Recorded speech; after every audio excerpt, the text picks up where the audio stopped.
Hey everybody, and welcome back to the channel today. My name is Heath, and today's video are three of the most important things you can do in Clash of Clans. Not only that, these are the three things I think, or in my experience in doing base reviews on Twitch, that I have run across where people have just absolutely did not know, had no clue about, and they were like, wow, I didn't know that. But today's video, hope you enjoy it. Hope you enjoy this kind of content, and if you watch the video until the end, let me know. Did you know all these things? Did you not know them? And if you didn't know them, are you going to take advantage of these little small tips here today? But anyway, guys, don't forget I do stream on Twitch every Tuesday, Thursday, Friday, Saturday, and Sunday. Would love for you to come by and hang out with us. We do Clash of Clans there primarily. We play Marbles on stream, which is our community game. We do some other games as well. We've been playing Absolov, End of Gods. It's kind of a horror adventure game like. We've also played some Among Us with some of our community members. But anyway, guys, if you enjoy this kind of content, if you enjoy this video, don't forget, like, subscribe, you know the deal. Anyway, guys, much love, and let's jump into this video and see what we can learn today.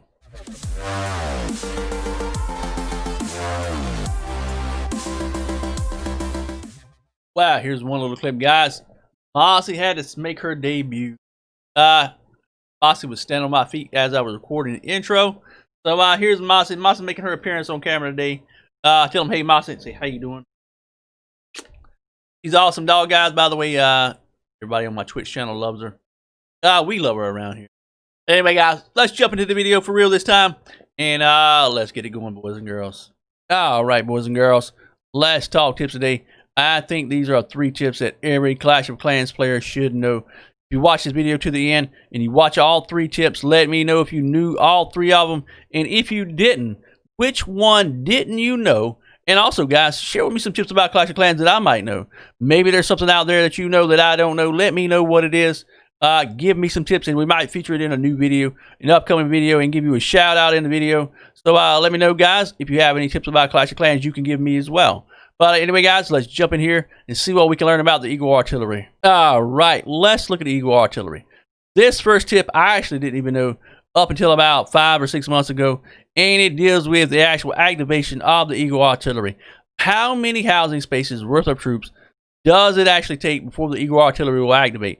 At levels 1 and 2, it actually takes 180 housing spaces worth of troops before the Eagle Artillery will activate. Then in level 3 and 4, it takes 200 housing spaces worth of troops to activate. And you say to yourself, well, what does that mean for me?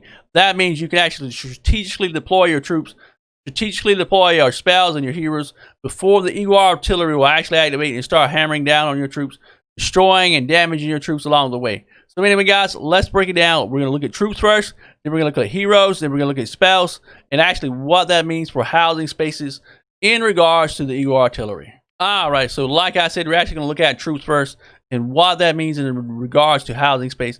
We all know barbarians take up one space. We all know archers take up one space. We all know that goblins take up one space. So we could actually deploy 180 barbarians before the Eagle Artillery would actually activate at levels 1 and 2.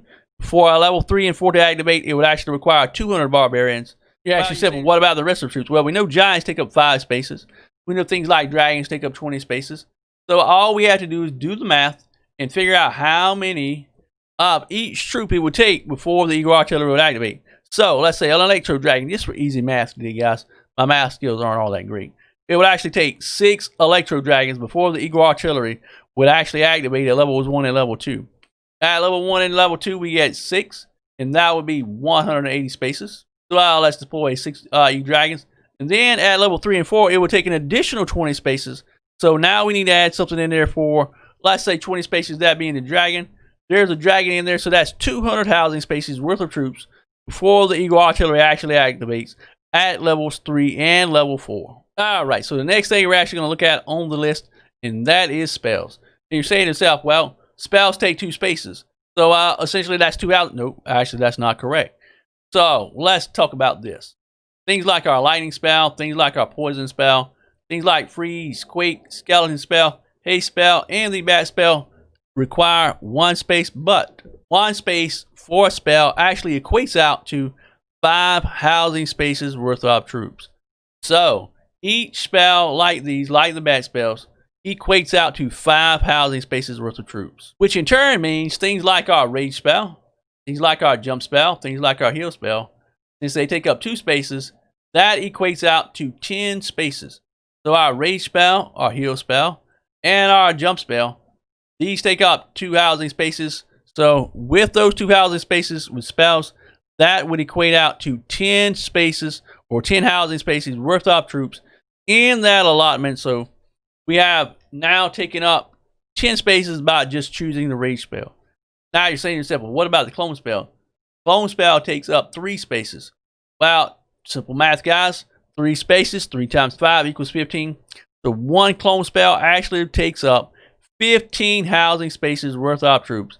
So between the combination of our troops and spells, we can easily max out the 180 or the 200 housing spaces worth of troops. Now you might be saying to yourself, well, what about things like our siege machine? Wow, that's a very good question. Siege machines, believe it or not, only take up 1 housing space. And you're saying, well, what about troops inside the clan castle or inside the siege machine? They actually do not add to the total number of housing spaces for the deployment.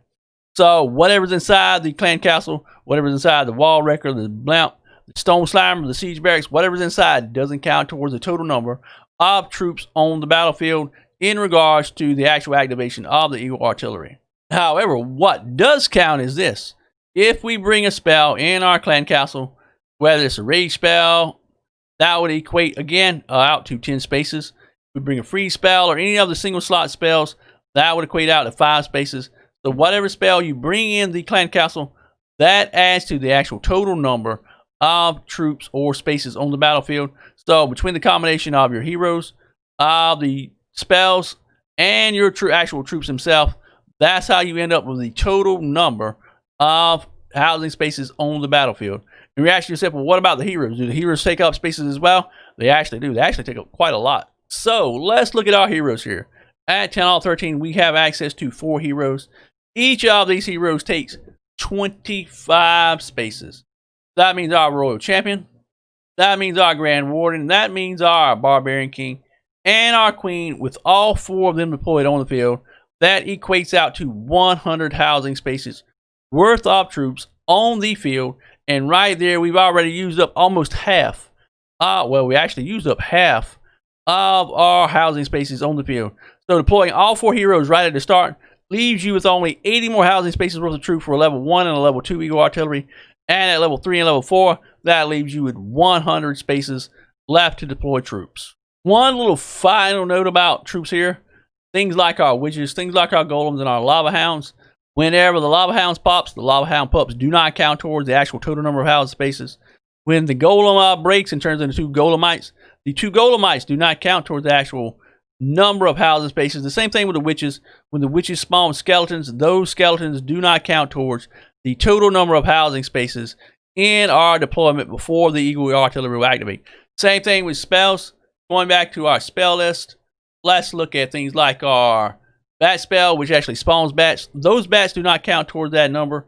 And the same thing with the skeleton spell. The skeleton spell does not count towards the total number of deployment troops whenever it spawns those skeletons or spawns those bats. The actual spell itself counts towards that, but what happens when the spells actually deploy the bats or deploys the skeletons, those do not count towards the actual total number. Only actual troops, only actual heroes, only the actual spells themselves, and our actual siege machine or clan castle. Alright, so in summary for tip number 1, what actually counts towards the actual activation of our Eagle artillery? Our spells. The 1 slot spells count as 5. The 2 slot spells count as 10. And things like the clone spell count as 15. So right there are spells. And then we have our siege machines. They only count as 1. Our army composition, whatever each one of them does. Let's just say the barbarians count as 1. The giants count as 5. Dragons count as 20. Baby dragons count as 10. And E-dragons count as 30. And then finally our heroes, like I said, count as 25 housing spaces worth of troops. So add them all up. However you end up with 180 or however you end up with 200, that's what it's going to take before the Eagle artillery will actually activate. Alright, so like I said today, guys, we're talking tips, and this is tip number 2. And you would be amazed at how many people come into my channel and have no clue about that second tip. There are so many people that have been playing Clash of Clans and did not even know it. People, longtime players, people that have been playing for years and did not know anything about this and how this affected their army composition. Well, we're going to be talking barbs and archers today, guys. Barbs and archers. You're saying, well, what's so special about barbs and archers? Well, here's the thing of it is. Barbs and archers directly affect your king and queen ability. So right now, you're looking at my base. My king is 25. My queen is 36. And what happens is, when I use my king ability right now, I'm only getting level 6 barbarians whenever he uses his ability. My queen is only getting level 7 archers whenever I use her ability. Well, you're saying to yourself, well, how does that factor in? Well, here's what happens. I cannot tell you how many times I have been attacking a base, and I've been so close to getting a 3-star, and use my king ability or use my queen ability, and those barbs spawn, those archers spawn, and bam, just like that, we walk away with a triple because our barbs and archers spawn, and we're able to take down those last buildings. Think about it like this, guys. What if your barbs and archers were only level 4? What if they were only level 3? What if they were only level 2? And you use your king ability, and your barbarians walked across the bomb, and bam, totally destroyed. Archers walked across the bomb, bam, totally destroyed because they were not maxed out. Always, always, guys, no matter what level town hall you are, whether you're 8, 9, 10, 11, 12, all the way up to 13, make sure your barbs and archers are maxed out because that's what you get whenever you use your king and queen ability. So don't forget, guys, max out those barbs, max out those archers, and let's just see it in action, guys. Right now, we've got level 6 barbarians for our king, and here's our first base we run across. And so I'm going to drop my king down and let you see what happens. My king is only level 25, but he's dropping level 6 barbarians. So let's see actually how much damage he actually does. So the king goes down. He's going to get targeted right away by this warden. And he's already lost a lot of life. So let's use that ability. And look at there, boys. All those barbarians come out of there. Level 6 barb, they just got wrecked by that bomb. Just like that, the king is gone, the bomb's gone. Poor king, poor barbarians, totally destroyed. So our queen, she's in a little bit better shape. She's got a higher level troop. So this single target infernos, we're going to use our queen's ability. And look at all those lovely level 7 archers coming out, doing all kind of damage. Bomb goes off, bam, they're gone. But we still got one still walking away. And just like that, guys, that's what happens if you have low level barbs, low level archers. Queen uses her ability, king uses his ability, and we only had level 6 and level 7 barbs and archers. So always, guys and gals, max out those barbs and archers because they directly affect your hero ability. Alright, guys, so let's go to my main base, my main 13. And on this base right here, I have max level barbs, max level archers for my town hall 11. Let's go to the research lab. Alright, guys, so let's go in the lab and look. Right here, we've got level 9 barbs, level 9 archers.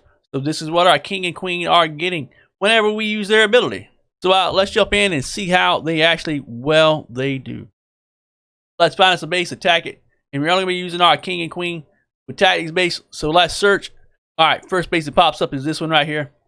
Let's see how well these barbs and archers do against this base. So let's drop this king right here at the bottom. We are going to zoom in so you can see these guys spawn. We've got that lovely warrior king skin right there. He's doing rabbit. But here's the wild thing. Look at him, guys. There he goes. He finally starts attacking with that sword. King's getting targeted right there right away. He's doing a lot of work, a lot of damage. And look at him go to town, guys. So let's use our king ability. And look at all those barbarians come out of their spawn. They just got hammered by a mortar. But look at them go to town. They lost a lot of life, but look at all the damage they're doing. We've got level 9 barbarians, and they're just absolutely crushing crap as they go through here. Look at those barbs going to town, boys and girls. And we cleared that whole section of the base right there just with our king and just with those barbarians that he spawned through his ability. So now let's drop our queen in there and see what she can do.